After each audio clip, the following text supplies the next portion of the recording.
The Journey of Japanese Whiskey, a century-long tale of passion. Imagine, it's the early 1900s. Japan is undergoing a profound transformation following the Meiji Restoration.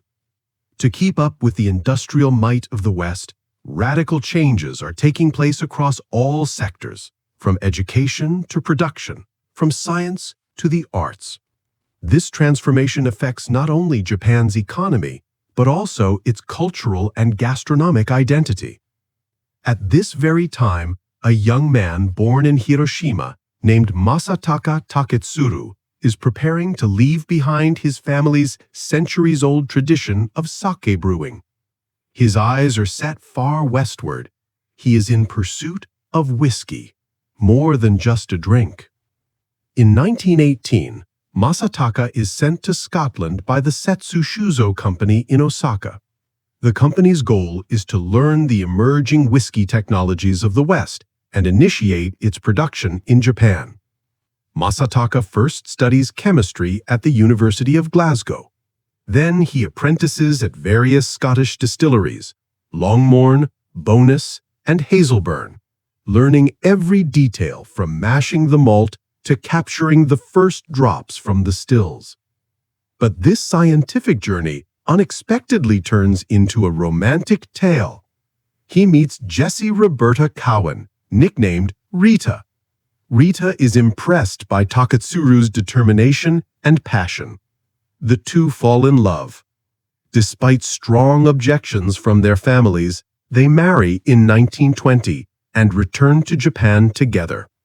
This relationship unites not only two individuals, but two cultures. In 1923, Shinjiro Tori initiates the establishment of Japan's first modern whiskey distillery. Originally a pharmaceutical salesman, Tori has a deep fascination with Western spirits. With the knowledge Masataka brings from Scotland, they join forces and choose Yamazaki, known for its misty, humid climate between Kyoto and Osaka, as the location for Japan's first whiskey distillery. Yamazaki's atmosphere proves ideal for fermentation and maturation. The first whiskey produced there, Shirofuda, fails to impress the Japanese public. Its smoky and heavy flavor is unfamiliar to local palates. But this is only the beginning. Tori doesn't give up. In 1937, Kakubin is released. Smoother, more balanced. It wins the hearts of the Japanese people and becomes Japan's first national whiskey. Masataka Taketsuru leaves Tori to pursue his own vision. He searches for a location reminiscent of the Scottish climate, cold, humid, and near the sea. He finds it in a small town called Yoichi on Hokkaido Island. In 1934, he establishes the Nikka Whiskey Company. Here he begins producing whiskies that combine traditional Scottish techniques with Japanese finesse. The first Nikka whiskey hits the market in 1940, but this era is overshadowed by World War II. Alcohol production is restricted in Japan, imports are halted, and barrels become nearly impossible to obtain. Masataka switches to producing fruit juice, ensuring his employees retain their jobs. During this difficult time, it is Rita's apple jams that help the company survive. The people of Yoichi honor her with the nickname Mother Rita. After the war, as Japan undergoes reconstruction, the whiskey industry also revives. But the shortage of oak barrels continues. Japanese producers turn to a local tree species, Mizunara oak. Initially problematic, leaky, prone to cracking, difficult to work with, it eventually reveals its value. Mizunara casks impart unique flavors to the whiskey: incense, sandalwood, spice, and coconut notes. Today, Mizunara casks are considered one of the most prestigious elements of Japanese whiskey. In the 1950s, Japan is on the brink of economic boom. Whiskies like Kakubin become common at Japanese dinner tables. Suntory dominates the market with products like Suntory Old. Whiskey becomes an integral part of Japanese social life.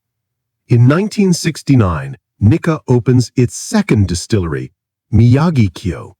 Unlike the heavy, smoky profile of Yoichi, Miyagi-Kyo is designed to produce more delicate, fruity expressions.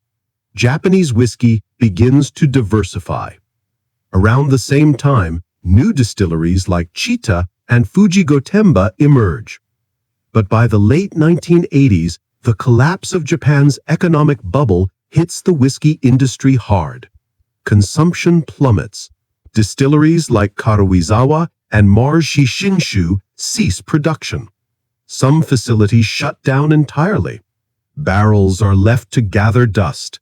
Japanese whiskey fades into silence.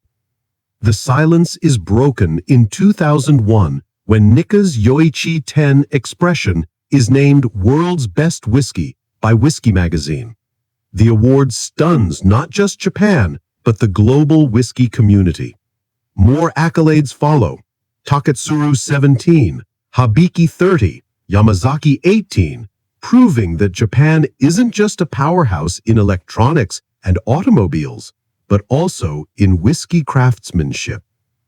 By the 2000s, Japanese whiskey begins to shine on the global stage.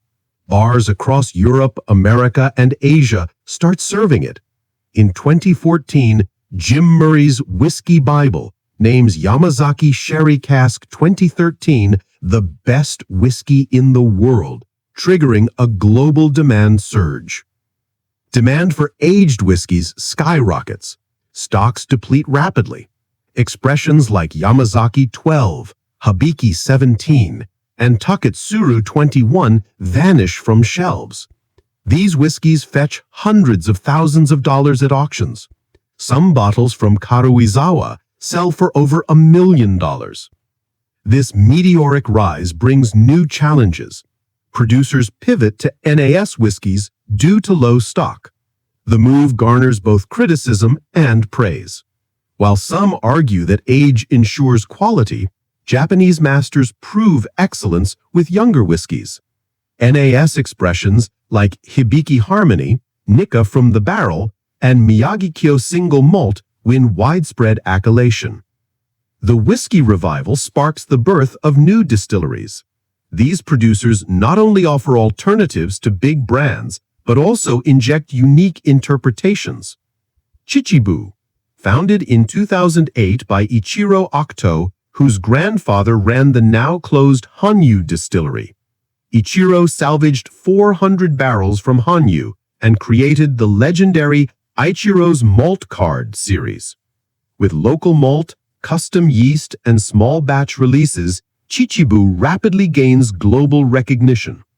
Akeshi, located in eastern Hokkaido, Akeshi is reminiscent of Islay, Scotland. Its proximity to the sea and damp climate lends complexity to its peated whiskies.